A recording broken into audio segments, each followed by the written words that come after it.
Hello friends. तो आज हम आपेक्षिक वेग रिलेटिव वेलोसिटी के बारे में पढ़ेंगे। हमारा ये तीसरा दिन का पार्ट 2 है जिसमें आपेक्षिक वेग के बारे में पढ़ेंगे। तो परिभाषा से पहले हम आपेक्षिक वेग क्या होता है वो पहले जान लेते हैं। तो आपेक्षिक वेग क्या है? संसार की सभी वस्तुएं गतिमान हैं, एक भी कण स्थिर अवस्था में नहीं है। वास्तव में गति और विराम दोनों आपेक्षिक शब्द हैं। विश्व में ना तो निरपेक्ष एब्सोल्यूट गति है और ना ही निरपेक्ष विराम। समस्त वस्तुओं की गति या विराम आसपास की वस्तुओं के सापेक्ष ही ज्ञात किए जाते हैं। जो भी वस्तुएं हमें स्थिर दिखाई देती है वे वास्तव में स्थिर नहीं अपितु गतिमान हैं। उदाहरण के लिए वृक्ष, खंभा आदि वस्तुएं पृथ्वी पर खड़े प्रत्यक्ष को स्थिर दिखाई देती है, किंतु चलती रेलगाड़ी में बैठे प्रेक्षक को वे ही वस्तुएं गतिशील दिखाई देती है। स्पष्ट है कि एक ही समय में कोई वस्तु गत्यावस्था और विरामावस्था दोनों में कही जा सकती है। तो इस हिसाब से क्या कह सकते हैं? किसी गतिमान या स्थिर वस्तु के सापेक्ष दूसरी वस्तु का आपेक्षिक वेग वह दर है जिसे कि पहले वस्तु के सापेक्ष दूसरी वस्तु की स्थिति में समय के साथ परिवर्तन होता है।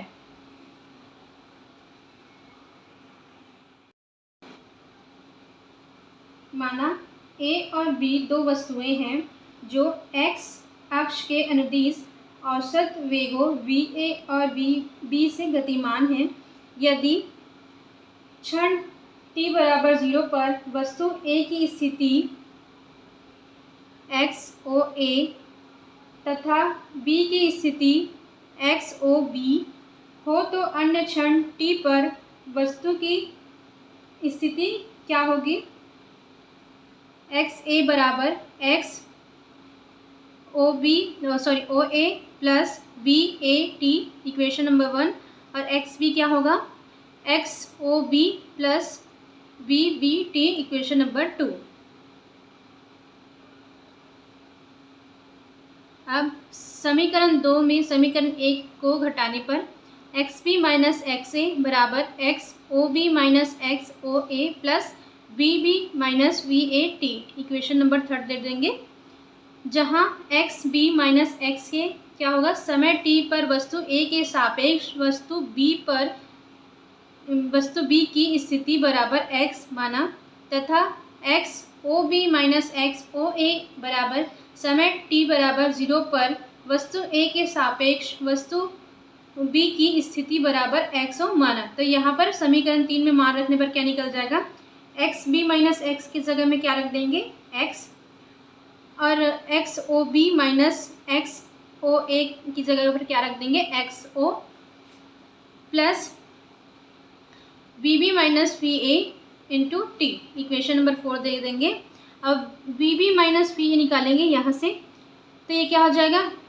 X minus XO divided by T। अब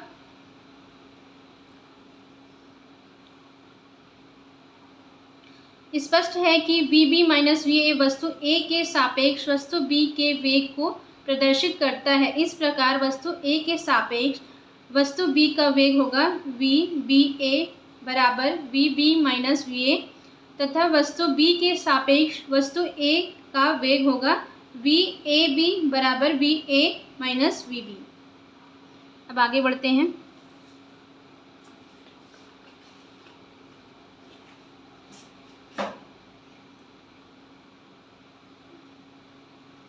अब हमारा पहला उदाहरण है, देखिए, दो रेलगाड़ियां समांतर पटरियों पर एक ही दिशा में 80 किलोमीटर प्रति घंटा तथा 50 किलोमीटर प्रति घंटा के वेग से गतिमान हैं। दूसरी गाड़ी के सापेक्ष पहली गाड़ी का वेग ज्ञात कीजिए। तो देखिए इसका हल क्या हो गया? दिया गया है VA बराबर 80 किलोमीटर प्रति घंटा, VB बराबर 50 किलोमीटर प्रति घंटा। दूसरी गाड़ी के सापेक्ष पहली गाड़ी का वेग VAB बराबर VA माइनस VB, तो क्या होगा? 80 माइनस 50 क्या होगा? 30 किलोमीटर प्रति घंटा। अब पहली गाड़ी के सापेक्ष दूसरी गाड़ी का वेग VBA बराबर VB माइनस VA बराबर 50 माइनस 80 बराबर -30 किलोमीटर प्रति घंटा। यह हमारा आंसर आ जाएगा। अब दूसरा क्वेश्चन देख लेते हैं।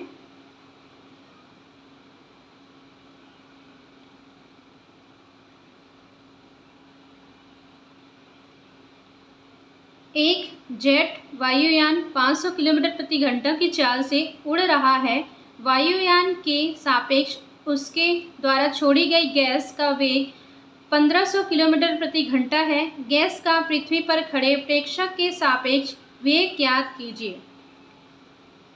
तो मान लो वायुयान x अक्ष के धनात्मक दिशा में गति कर रहा है।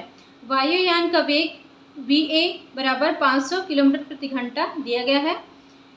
यदि गैस का वेग VG हो तो वायुयान के सापेक्ष गैस का वेग होगा VG माइनस VA बराबर -1500।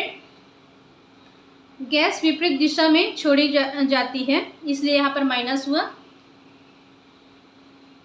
अब देखिए VG माइनस 500 इक्वल टू -1500,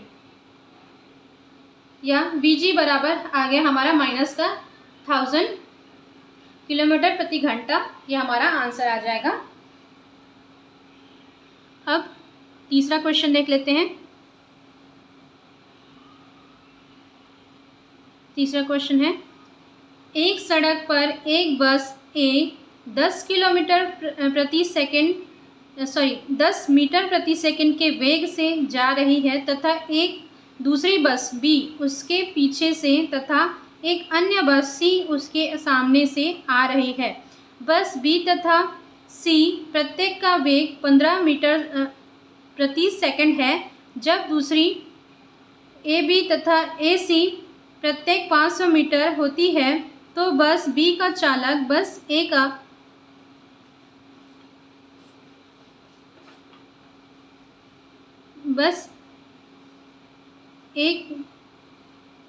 को बस C से पहले पार करने की सोचता है।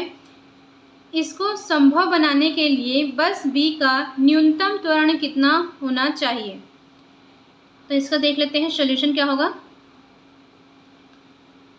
हल, बस C का बस A के सापेक्ष वेग बराबर बस C का वेग माइनस बस A का वेग। तो यहाँ पर क्या होगा, 15 माइनस 10 होगा बराबर 25 मीटर प्रति सेकंड आ जाएगा। बस C के वेग को धनात्मक तथा बस A के वेग को ऋणात्मक लिया गया है क्योंकि दोनों विपरीत दिशाओं में चल रहे हैं।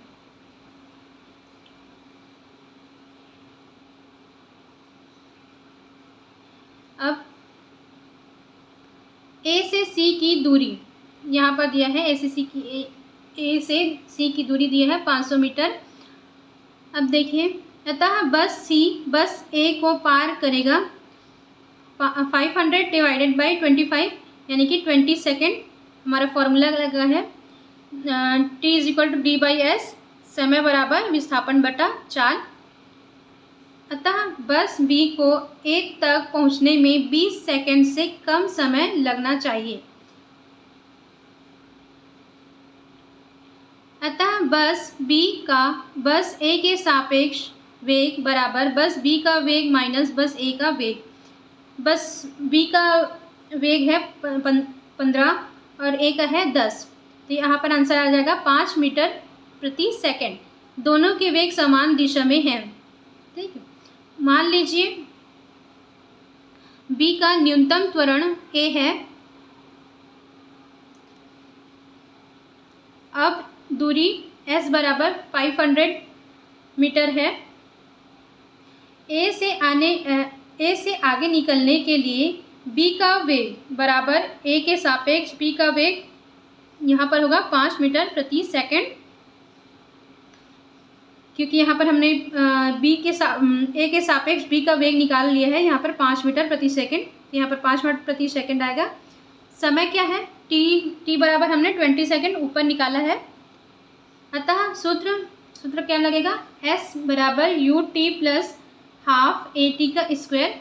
s दिया गया है हमारा 500, u क्या है हमारा 5, t क्या है हमारा 20, हाफ ए और t हमारा क्या निकला है 20 निकला है, इसको होल स्क्वायर कर देंगे।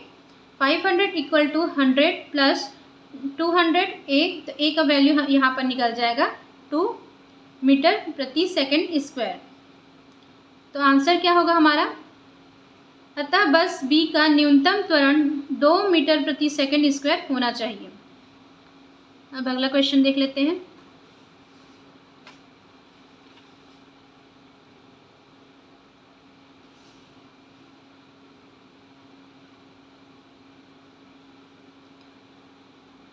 अब चौथा क्वेश्चन है हमारा, दो रेलगाड़ियां एक दूसरे के समांतर रेल पटरियों पर दौड़ रही है। पहली रेलगाड़ी 54 किलोमीटर प्रति घंटा के वेग से उत्तर की ओर तथा दूसरी रेलगाड़ी 60 किलोमीटर प्रति घंटा की दर से दक्षिण दिशा में जा रही है। पहले रेलगाड़ी के सापेक्ष दूसरी रेलगाड़ी का वेग निकालना है। दूसरे में क्या निकालना है, दूसरी रेलगाड़ी के सापेक्ष जमीन का वेग निकालना है। तो देख लेते हैं इसका सॉल्यूशन क्या होगा।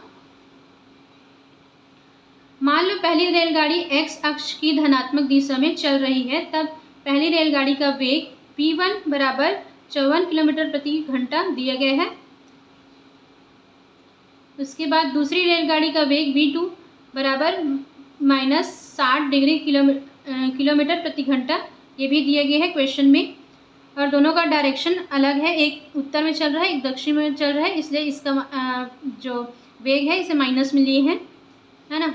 उसके बाद पहली रेलगाड़ी के सापेक्ष दूसरी रेलगाड़ी का वेग निकालना है।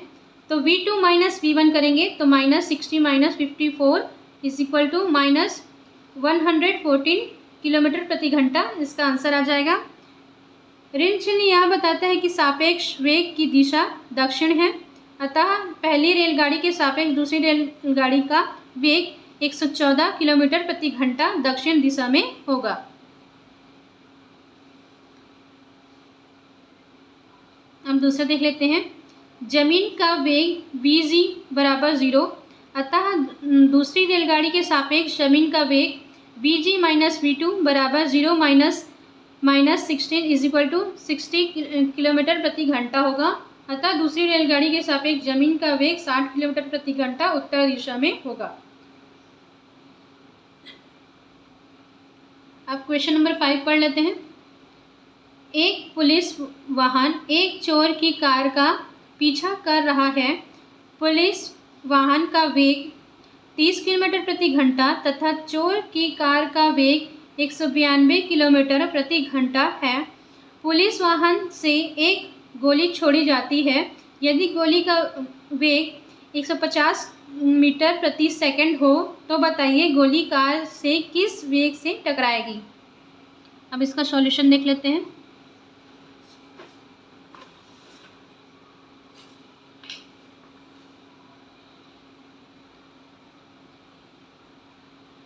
पुलिस वाहन का वेग क्या है, 30 किलोमीटर प्रति घंटा है। चोर की कार का वेग क्या है, 192 किलोमीटर प्रति घंटा है। गोली का वेग दिया है 150 मीटर प्रति सेकंड।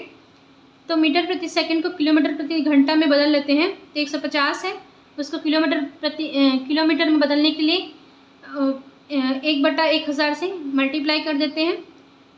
ठीक है, क्योंकि हाँ किलोमीटर में होता है तो उसे मीटर में चेंज करने के लिए 1000 से मल्टीप्लाई करते हैं। अगर मीटर में है तो उसको किलोमीटर बदलने के लिए 1/1000 कर देते हैं। उसके बाद सेकंड को घंटा में बदलने के लिए 2/60 से मल्टीप्लाई कर देते हैं। तो 1/60 मल्टीप्लाई 1/60 कर देंगे तो ये घंटे में चेंज हो जाएगा। अब देखिए 150 मल्टीप्लाई 60 डिवाइडेड बाई 1000, तो यहाँ पर आंसर आ जाएगा 540 किलोमीटर प्रति घंटा। गोली चलते वाहन से छोड़ी जाती है, अतः गोली का परिणामी वेग बराबर 30 धन 540 बराबर 570 किलोमीटर प्रति घंटा होगा। अतः वेग जिससे गोली कार से टकराएगी अर्थात कार के सापेक्ष गोली का वेग होगा 570 माइनस 192 यानी कि 378 किलोमीटर प्रति घंटा इसका आंसर आ जाएगा। अगर किलोमीटर प्रति घंटा को मीटर सेकंड बदलना है तो 1000 से मल्टीप्लाई करेंगे और नीचे 60 मल्टीप्लाई 60 करेंगे तो ये सेकंड में आ जाएगा। तो यहाँ पर आंसर आएगा 105 मीटर प्रति सेकंड इसका आंसर आ जाएगा। अब नेक्स्ट क्वेश्चन देख लेते हैं। 6वां क्वेश्चन है हमारा, दो रेलगाड़ियाँ ए व बी दोनों समांतर पटरियों पर 72 किलोमीटर प्रति घंटा की एक समान चाल से एक ही दिशा में चल रही है। प्रत्येक गाड़ी 400 मीटर लंबी है और गाड़ी ए गाड़ी बी से आगे है। बी का चालक ए से आगे निकलना चाहता है तथा 1 मीटर प्रति सेकंड स्क्वायर से इसे त्वरित करता है। यदि 50 सेकंड के बाद बी रेलगाड़ी ए से आगे हो जाती है तो दोनों के बीच प्रारंभिक दूरी कितनी थी? सॉल्यूशन देख लेते हैं इसका। दोनों रेलगाड़ियां समान चाल से एक ही दिशा में चल रही है अतः उनका आपेक्षिक वेग होगा 0। मान लो दोनों गाड़ियों के बीच प्रारंभिक दूरी s थी। दिया गया है t 50 सेकंड दिया है, a हमारा दिया है 1 मीटर प्रति सेकंड स्क्वायर। सूत्र क्या है? s बराबर U T plus half A T का स्क्वायर में मान रखने पर s क्या हो जाएगा? u हमारा 0 है, t का वैल्यू क्या है 50, हाफ, और a क्या दिया है 1 दिया है और t क्या दिया है 50 दिया है, इसका स्क्वायर हो जाएगा। तो हमारा आंसर क्या आ जाएगा? 2500 में 2 को डिवाइडेड कर देंगे तो आ जाएगा 1250 मीटर। अतः दोनों के बीच की दूरी s बराबर 1250 मीटर थी। ये हमारा आंसर आ गया। आज हमने आपेक्षिक वेग के बारे में पढ़ा। अगर आपको इसके बारे में और भी डिटेल जानना है तो डिस्क्रिप्शन में मैंने वेबसाइट का लिंक दे दिया है, वहाँ से आप और डिटेल में जान सकते हैं। न्यूमेरिकल वगैरह और भी ज़्यादा क्वेश्चन सॉल्व कर सकते हैं, क्विज़ वगैरह खेल सकते हैं। तो इसके लिए मैंने डिस्क्रिप्शन में वेबसाइट का लिंक दे दिया है, वहाँ से आप देख सकते हैं। Thank you.